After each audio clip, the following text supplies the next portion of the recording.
Hadrian, the Roman army, came in, they destroyed the city. He sowed salt. He plowed the city of Jerusalem and sowed salt in the furrows, and changed the name of Jerusalem to Alia Capitolina, and changed the name of Israel to Palestine after Israel's ancient enemy, the Philistines.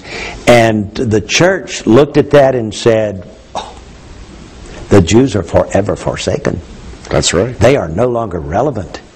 Evidently, all those promises in the Old Testament to the Jews are our promises. We have become the chosen people. And J.R., that's an important point, because allegorical interpretation became fashionable, allegorizing Israel as the church. And we could say much about that, but I wanted at this point to mention Irenaeus, who lived from 130 to 202. And Irenaeus, in Against Heresies, wrote, and I've quoted a long passage here which we don't have time to read, but essentially he says, and I'm reading the last few words, and God brought to a conclusion upon the sixth day the works that he had made, and God rested upon the seventh day from all his works. This an account of things formerly created, as also it is a prophecy of what is to come, for the day of the Lord is as 1,000 years, and in 6 days created things were completed. It is evident, therefore, that they will come to an end at the 6,000th year. Now, in so writing, he was stating a popular theory, but basically what he was doing was pushing back the time of Christ's coming to some point, and they weren't really decided about it. They didn't exactly know when the 6,000th year was, but at this point they were saying he's not coming soon. That's true. They did not know that they had just crossed the threshold of the 4th millennium into the 5th millennium, because they didn't have the historical evidence. There weren't historians around. They didn't have great research staff and what have you, and history, especially Roman history, they changed their calendar so many times with every season that came along. They had a different way of calculating, and it was not until many years later that all of this was able to be put back together, and to see that Adam was created 4,004 years BC, essentially.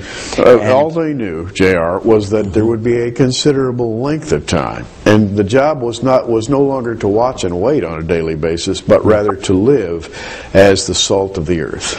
Yes, and look for the second coming maybe in another generation, somewhere down the road in the far distant future. And those poor folks at Thessalonica who thought he was coming imminently, and the poor Apostle Paul who thought the Antichrist was going to show up in the temple, and of course he died in 66, and the temple was destroyed 4 years later, and all of that just sort of fell apart.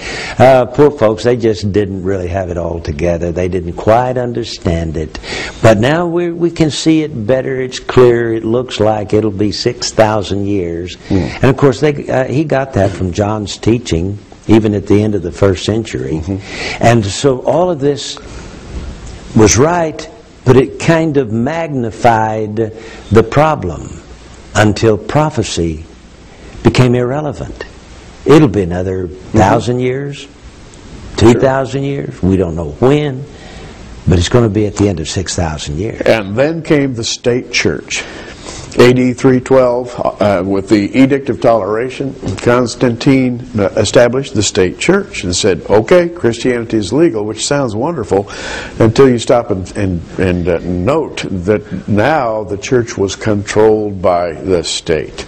And J.R., this was the 4th century. And then going into the 5th century, a new eschatology was developed. Yes, and when the church became recognized by the Roman Empire, and it became a Christianized Roman Empire, those ministers patted themselves on the back and says, we've brought in the kingdom. Yes, indeed. Now, we don't have the king yet, but maybe he'll come at the end of the millennium, you know. Or maybe there won't be a millennium. We're going to bring the world along and convert everybody, because we've got tax money now, and we can build great cathedrals. And it was a happy day for the for the deluded ministers of the 3rd century. And here's where we're going to have to end our program, because in the 5th century along came Augustine. He wrote City of God. He was an amillennialist, if you will. In Augustinian amillennialism, the present age is regarded as the predicted millennium. The tribulation is said to precede the millennium. It must already be past.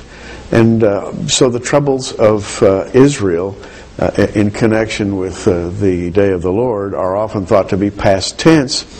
And so Augustine envisioned the ages as follows. Age 1, Adam to Noah. Age 2, Noah to Abraham. Age 3, Abraham to David. Age 4, David to the Babylonian captivity. Age 5, Babylonian captivity to Christ's first advent. Age 6, Christ's advent to his second advent. 6 ages, J.R., and you notice what's left out? Israel. Israel. No Israel.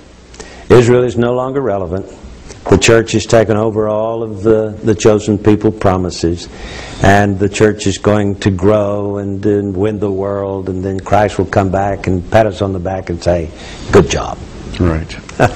Now, we are stopping here at a down point, as we say. I guess we have sunk to low ebb, and I hate to leave it at this, because the rest of the story is exciting. I mean really exciting. We've talked about prophecy lost. In our next broadcast, we're going to talk about prophecy found again. Yes. John Walvoord wrote, Augustinian amillennialism, the present age is regarded as the predicted millennium. But I want you to know it's not. Jesus is coming back, and we have arrived at the end of the 6,000 years, and we can expect the Antichrist to arise soon. We can expect that the Jews are back home.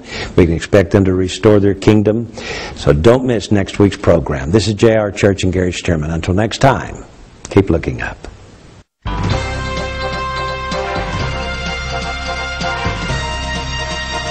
Prophecy in the News is a viewer-supported ministry sponsored by our many friends across America and in your area. For your gift of $10, you can receive a special edition of our current program on audio tape, or for a gift of $20, we'll send you our programs on videotape. For either order, call the 800 number on your screen right now.